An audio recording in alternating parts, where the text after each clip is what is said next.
I think it's really important to be transparent about how difficult it is to get published. I've heard before some authors, they don't like to mention their rejections. Maybe it's because they're afraid that it's going to expose them and show how many people turn them down and that maybe they're actually really a hack. I don't agree.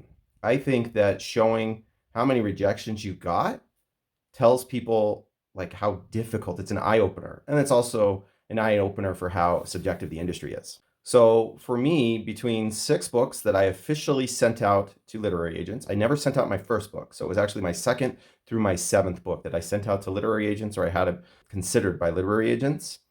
I was rejected about 500 times. And a lot of these were closed no responses, form rejections, personalized full request rejections, revise and resubmit rejections. I had all of them. And someone might think, hey, that's a sign that you're not a very good writer.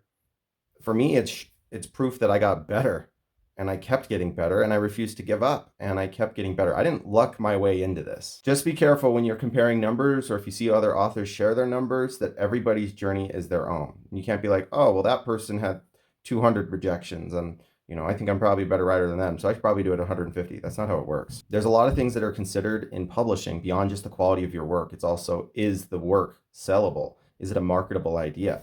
For me, I think one of the biggest issues I had with my earlier books is I was writing my books just too long. So make sure, especially if you're going to be writing adolescent literature, middle grade, young adult, that you're very familiar with the word count ranges that are expected in publishing.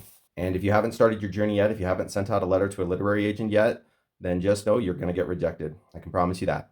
But I will say this about rejections. There is something kind of neat about that feeling of joining an exclusive club of writers who've had the courage to send their work out and have it considered by industry professionals.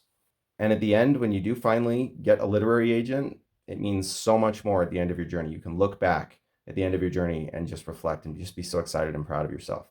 And then, it's interesting, I had all of these rejections while I was trying to get a literary agent, but my book, Sky's End, when that went out to publishers, that book got rejected a lot by agents. It sold in the first round of submission to editors at publishers. It was the second editor on our list that offered on it. If you really want this, you might have to fight for it, but in my experience, it's worth it.